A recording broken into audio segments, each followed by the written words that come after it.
today we are going to start with chapter 10, that is British rule and struggle for freedom. So in this chapter we will study about why and when Europeans came to India and how the British established their rule. Revolt of 1857, rise of nationalism, formation of INC, Indian National Congress, and partition of Bengal, First World War.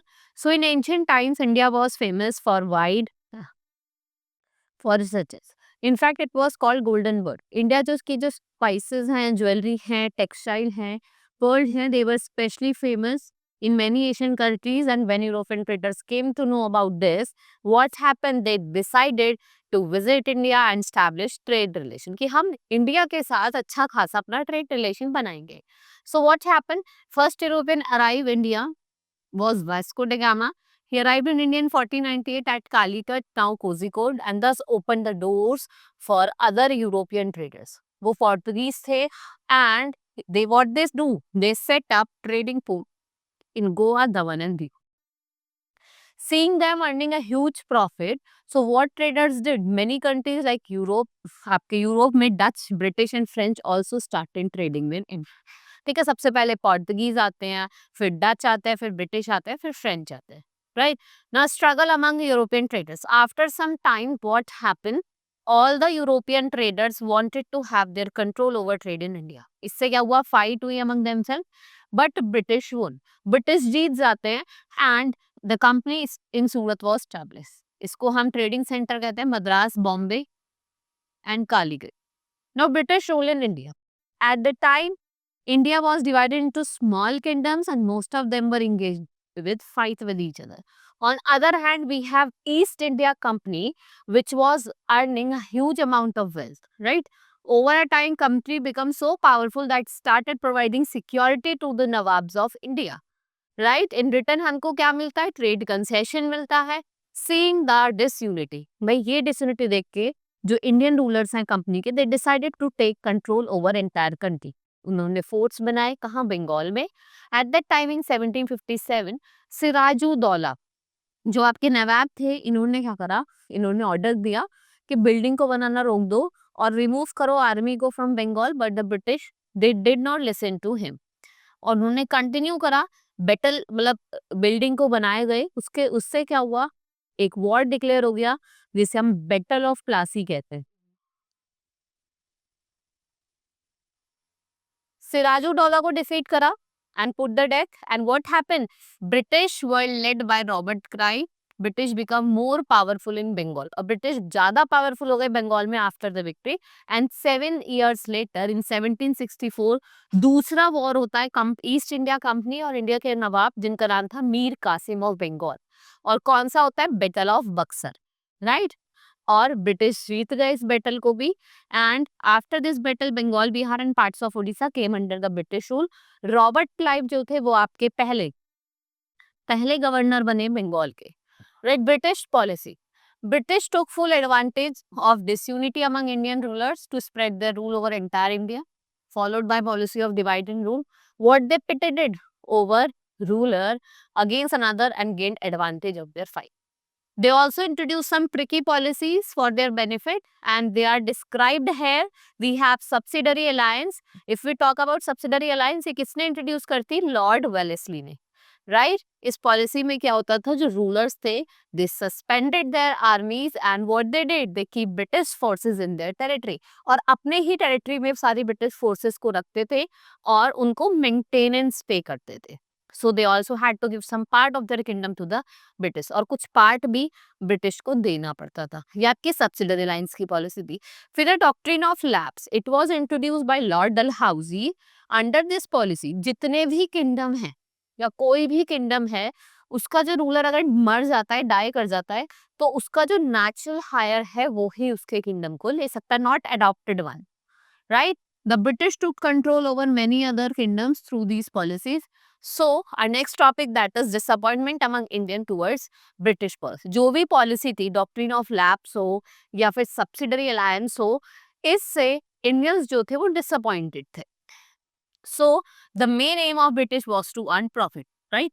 वो बस क्या चाहते थे? Profit कमाना. उन्हें कोई disappoint है क्या है उससे कोई मतलब नहीं था. Indian sepoy in British army were not treated well. They could not get higher post. जो इंडियंस होते थे, इंडियन सिपाहीज होते थे, उन्हें ब्रिटिश आर्मी में हायर पोस्ट भी नहीं मिलती थी। Right, the army were force to grow cotton and indigo in place of food grains, क्योंकि जो कॉटन एंड इंडिगो है उसकी ज्यादा डिमांड थी, वो भी कहाँ, यूरोप में। Right, Indian craftsman were also not happy with the British. The British bought cotton and the raw material. There, these material were processed in machine to make clothes at low cost. Ready-made clothes were again sold in India market. Many Indian rulers who had lost their kingdom due to doctrine of lapse, what happened? They already was unhappy. वो बहुत दुखी थे British से। फिर आपका revolt of 1815 शुरू हो जाता है, जो किसकी वजह से होता है? बिकॉज इंडियन जो सोल्जर्स थे, दे वर dissatisfied with the British policies. So the anger broke out when Enfield rifle was introduced in the army and there was a rumor जिससे आप क्या कर सकते हो, कार्ट्रिज और द राइफल जो ग्रीस्ड फैग से बनी थी, वो क्या कहते हैं, आपको अपने माउथ से ऐसे ओपन करके दब कर देती, और ये आपके रिलीजियस, ये हमारे रिलीजियस सेंटिमेंट्स के अगेंस्ट था। तो इस वजह से व्हाट हैपन, जो हिंदू और मुस्लिम थे, दोनों ने क्या करा, they did not accept this religions and did not allow eating of cows and pig meats.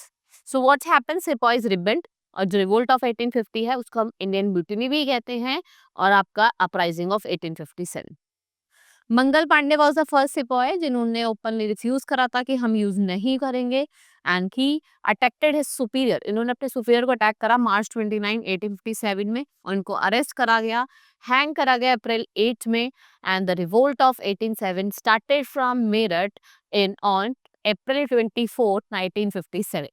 सबसे पहले मेरठ से शुरू हुआ था, and main Indian sepoys rebel, और वो दिल्ली मार्च करते हैं and you declare Bahadur Shah Zafar as the last Mughal emperor. Right, and the news soon spread in entire country. जो रिवोल्ट है वो अलग अलग जगह पे स्प्रेड हो गया था। A number of farmers, weaver, craftsman, workers took part in against the British, and revolt of 1857 was declared as the first war of independence. Right, you can see. अगर हम बात करें नाना साहिब, इन्होंने कहाँ से रिवोल्ट करा था? कानपुर से। बिहार से आपके कुंवर सिंह थे, झांसी से आपकी रानी लक्ष्मीबाई थी, और आपके लखनऊ से थे Begum Hazrat Mahal. Now reason behind the failure, भाई जो रिवोल्ट है वो क्यों फेल हुआ?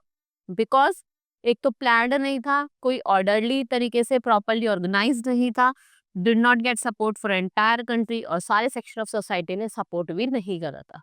The Indian soldier did not have good weapons, और इंडियन सोल्जर्स के पास अच्छे वेपन्स भी नहीं थे। Next we have result. Result क्या रहा? Revolt was suppressed, it prove to be turning point in the history of India. Rule of East India company came to at. India was now directly under the rule of British crown, and Queen Victoria become the empress of India. Right, India was no longer ruled by governor general, और अब यहाँ क्या होते थे? Vice Roy होते थे। Now we will study about rise of nationalism. So after the revolt of 1857, many educated Indians explained to the people the importance of freedom, but at that time Indian society जो थी वो grip में नहीं थी। Right, लोग पहले क्या करते थे? सती सिस्टम को, चाइल्ड मैरिज को, कास्ट सिस्टम को, इसको मानते थे, because they were uneducated, proving to be hindrance to a organized and planned freedom struggle. So social reformer like Raja Ram Mohan Roy, Syed Ahmad Khan, Dayanand Saraswati, Ishwar Chand Vidyasagar, Swami Vivekananda, इन्होंने campaign करा to bring change in the society. ये क्या चाहते थे? Society में change लाना। So they started working towards abolishing the practice to these social evil. They also convinced people about what's importance of education. ठीक है, जिससे क्या कर सके? फीलिंग ऑफ नेशनलिज्म को अरोज कर सके।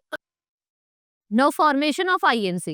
Many education Indians started to organize people freedom struggle. दादा भाई नौरोजी, इन्होंने क्या करा? पहली ईस्ट इंडिया एसोसिएशन फॉर्म करा, और कब करा?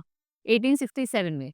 सुरेंद्र नाथ Banerjee, they formed INA, that is Indian National Association in 1876. INC कब फॉर्म हुई थी? बॉम्बे में, मुंबई 1885, और AO ह्यूम ने करी थी। पहले नेशनल लेवल ऑर्गेनाइजेशन था, जिसका एम क्या था? इसका एम क्या था? To obtain greater share of Indians to governance country, and WC Banerjee जो थे वो पहले प्रेसिडेंट थे। कांग्रेस ने मीटिंग हेड करी annually to different part, anti Indian politics implemented by the British government. जो डेलीगेट्स थे वो डिफरेंट मीटिंग्स करते थे, and in a few year INC Congress become very popular और एक स्ट्रॉन्ग पॉलिटिकल पार्टी एस्टैब्लिश। अब हमारा स्प्लिट हो जाता है. Earlier the practice of INC was to present the grievance of Indian before British government through petition. Right now Congress was split into two party sir. एक moderate थे और radical थे. अगर हम मॉडरेट की बात करें तो आपके गोपाल कृष्ण गोखले, सुरेंद्र नाथ बनर्जी, दाता भाई नौरोजी, डब्ल्यू.सी. बनर्जी, बबरुद्दीन तैयब जी और डब्ल्यू.सी. रनडे, ये सब थे. इंपॉर्टेंट रूलर्स जो थे वो आपके Bal Gangadhar Tilak, Bipin Chandra Pal, Lala Lajpat Rai, all were there. Right we इनको हम लाल बाल पाल कहते हैं. राइट एक न्यूज़पेपर लेके इसका नाम है केसरी, जिससे ये लोगों को अवेयर करते हैं to sufferings of the Indians under British. और इन्होंने एक स्लोगन भी दिया था, freedom is my birth right and I shall have it. ये कुछ आपके लीडर्स हैं. फिर पार्टीशन हो जाता है बंगाल का and become the centre of freedom struggle. The British wanted to disunite people of Bengal and what they follow policy of divide and rule. They divide Bengal in 1905. Lord Curzon viceroy बनते हैं. And since Bengal was very large and populous state, right? And then we have Swadeshi and boycott movement was started by the people, and the people from all over the country joined it. उसके बाद the first world war हो जाता है जो आपका 1940 में हुआ था. Many soldiers served in the British army. Large supplies of food, money and ammunition were supplied, and in Indian society it brings reform after the war. However, instead of bringing reform, British passed strict acts like Rowlatt Act in 1990. इसमें जो Indians हैं they could be imprisoned without trial. आप jail में बंद कर सकते हो बिना किसी ट्रायल के. तो लोगों ने इस एक्ट को प्रोटेस्ट करा because it was not good and it decided to work to get independence from British rule. Right? This was only all about our chapter. Hope you understood each and everything. Now we will meet in the next class. Thank you.